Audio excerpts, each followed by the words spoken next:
la pandemia es una pandemia mundial, también por eso se habla de pandemia y no de epidemia, ¿no? Cuando es una quiere decir todos, ¿no? Cuando la epidemia se esparce por todo el mundo, ahí cobra carácter o cobra estatus, perdón, de pandemia. Entonces creo que como la pandemia digamos, alcanzado a casi todo el mundo, por no decir todo el mundo, y ha también virtualizado la educación en la mayoría de los países. En algunos los ha virtualizado por momentos sí, por momentos no, más intermitentes, bastante sus dinámicas sociales están volviendo a restringir la circulación, pero bueno, algunos mantienen la educación presencial, otros la virtualizan, en fin, creo que es una característica general. Y tiene que ver con poder pensar que la pandemia es un gran visibilizador, es un gran amplificador, un gran profundizador de dinámicas sociales preexistentes. Dinámicas sociales preexistentes que la pandemia visibiliza, amplifica y profundiza, tiene que ver con las desigualdades sociales, ¿no? Creo que una de las principales cuestiones, digamos, que la pandemia muestra es que vivimos en una sociedad profundamente desigual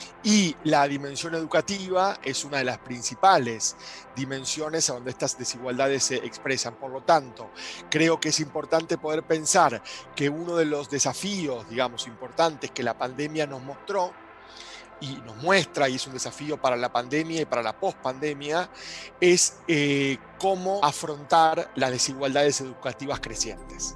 Creo que la educación puede ser vista desde dos perspectivas que no necesariamente son contradictorias, sino que pueden ser complementarias.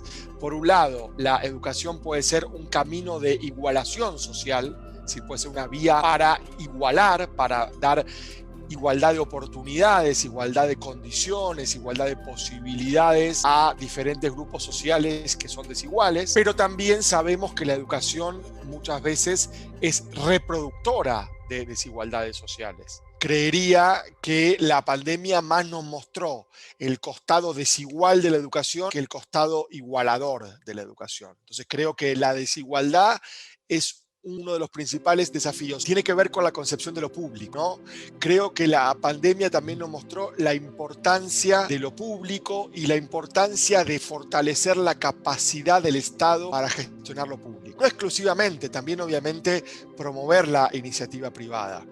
Pero creo que la pandemia nos mostró que sin un Estado que intervenga, sin un Estado que garantice salud pública, sin un Estado que garantice medidas de cuidado social, sin un Estado que garantice condiciones sanitarias, condiciones de vivienda, condiciones habitacionales, lo público no se puede retirar. Cuando hay una situación de pandemia, si lo público se retira, es una especie de sálvese quien pueda. Y en el sálvese quien pueda, algunos ganan, otros pierden, algunos viven, otros mueren. Y creo que no podemos aceptar que es una sociedad que mata físicamente o también deja en situación de fragilidad educativa o de fragilidad cultural y de fragilidad intelectual a grandes partes de su población. Por lo tanto, creo que es importante poder trabajar en políticas públicas integrales y transversales, y eso tiene que ver con muchas cosas, con inversión edilicia, por ejemplo en Argentina, que ahora se está discutiendo cierto regreso a la presencialidad, ¿no? A las clases presenciales. Todavía está todo virtual, pero se está discutiendo en algunas jurisdicciones el regreso a una presencialidad.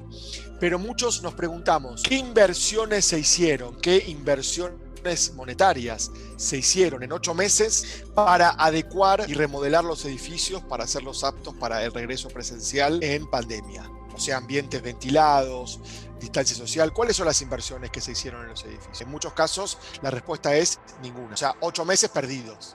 Pero no perdidos porque no hubo clases, perdidos en inversión pública. ¿Cuál fue la inversión pública en remodelar edificios? Cuestión importante que hace a la educación.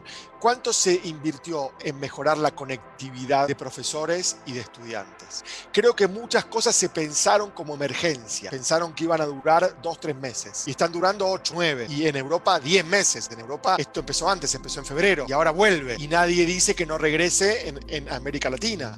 A donde muchos dicen es que digamos, en América Latina nunca se acabó la primera ola, nunca se fue, porque los casos siguen altos en Colombia, en Brasil, en Argentina. O sea, eso del fin de la primera ola y esperar la segunda ola será para Europa, pero en América todavía estamos en la primera ola, porque son cosas también concretas que el Estado podría hacer, o que la inversión pública y la inversión privada podrían hacer.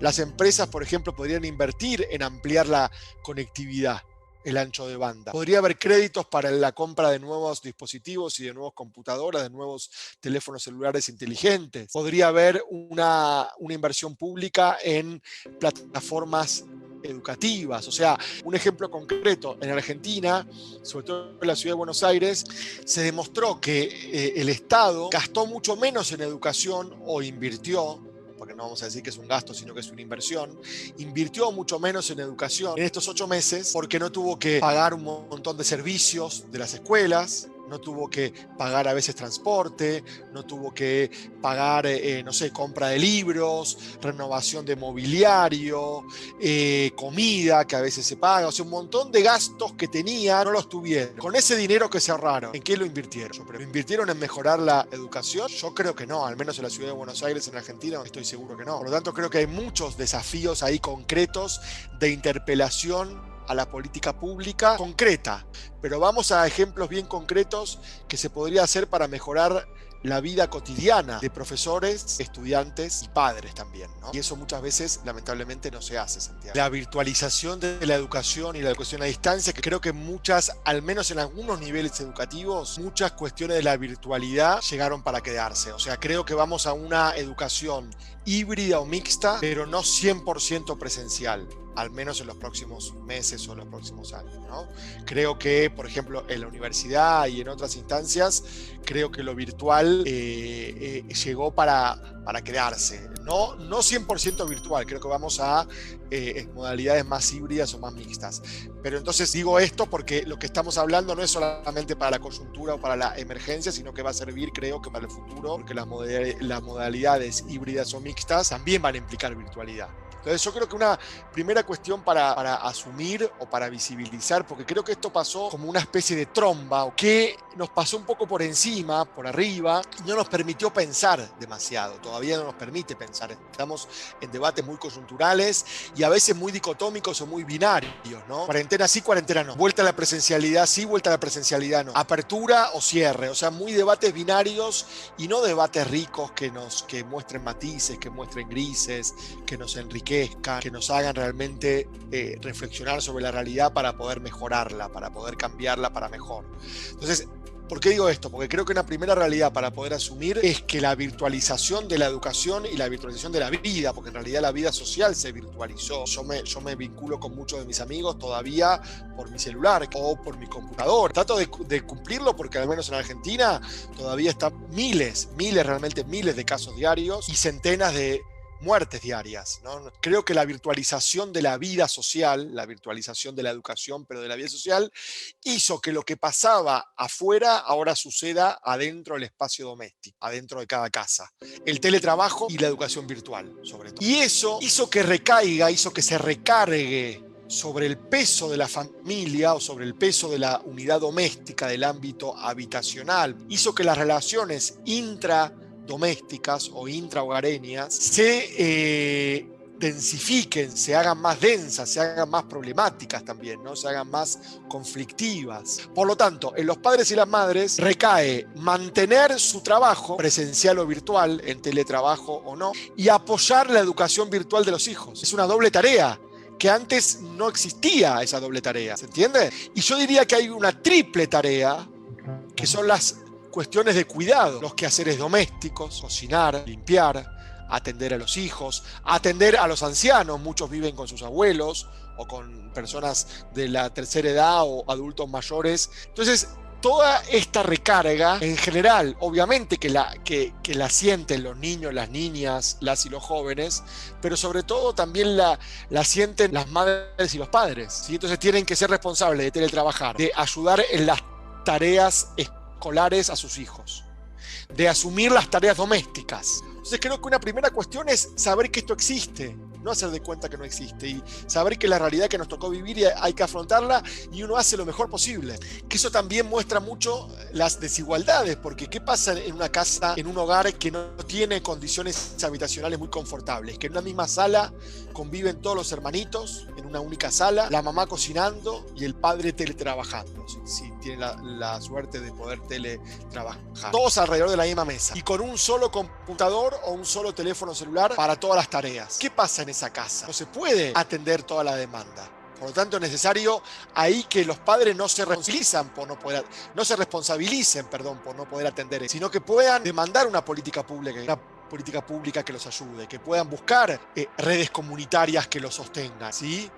Contención comunitaria, contención en la política pública, que puedan visibilizar esto en su establecimiento educativo. ¿Cómo hago? Tiene solamente una computadora que yo la tengo que usar, soy el padre, tengo que usarla de 8 a 4, de 8 a.m. a 4 p.m. para teletrabajar, y mi hijo la puede usar solo de 4 p.m. en adelante para la tarea escolar, porque es nuestra única computadora. Eso pasa, yo trabajo con... Eso no pasa solo en los barrios súper pobres de estrato 1 y 2, ¿eh? Yo conozco gente en Buenos Aires de sectores medios, ¿sí? Que tienen solo una computadora y que los comparte la madre con el hijo. Yo he chateado, yo he tenido videollamadas con madres que me decían: mira, Pablo, mejor cortemos pronto porque mi hijo tiene que hacer la tarea escolar en esta misma computadora. Entonces te pido que hagamos una llamada lo más breve posible. Y eran personas profesionales, ¿sí? O sea, de clases medias. Por lo tanto, creo que ahí hay mucho para hacer, pero yo lo que estoy diciendo es, eso no es responsabilidad de la madre que se siente angustiada porque le está quitando la computadora a su hijo para hacer una llamada laboral, porque la videollamada que yo tuve con esta persona era laboral, era por trabajo, era por una investigación que estamos haciendo, por un trabajo, y ella se sentía mal de usar tiempo hablando conmigo por un trabajo, por un proyecto que le iba a dar una remuneración, que le iba a dar un dinero, porque dejaba a su hijo sin la computadora. Pero por eso digo, eso no hay que responsabilizar a la madre por eso.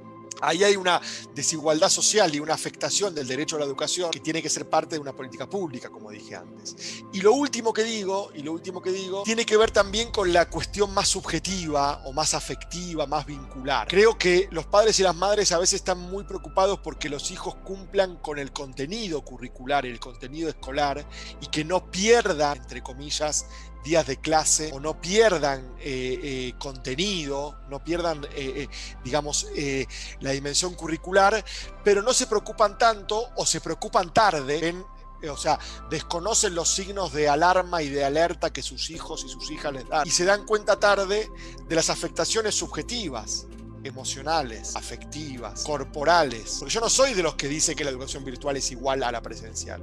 No es igual. Si es educación, muchos cuando dicen el regreso de la escuela, en realidad la escuela existe virtual. Lo que hay es el regreso de la presencialidad.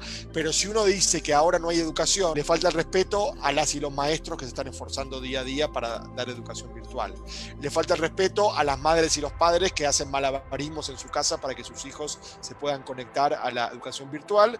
Y le falta el respeto a los niños y las niñas que con un gran esfuerzo también buscan conectarse cada día con su maestro, con sus amigos, con su grupo de pares. Por lo tanto, creo que la dimensión curricular es importante, pero hoy en día diría que es más importante la dimensión vincular, la dimensión afectiva, la dimensión emocional, la dimensión de la sociabilidad, el abrazo, el contacto con sus compañeros, con sus compañeras, con sus amigos, con sus amigas, lo vincular, lo emocional, lo afectivo. Y esa dimensión se desconoce a veces. Se desconoce desde la política pública, pero también se desconoce a veces de los padres y las madres, más preocupados porque sus hijos cumplan con el deber y no tan preocupados por lo que tiene que ver con su salud psíquica, ¿no? Con su dimensión más emocional y más afectiva. Así que creo que por ahí hay algunas cuestiones para poder pensar.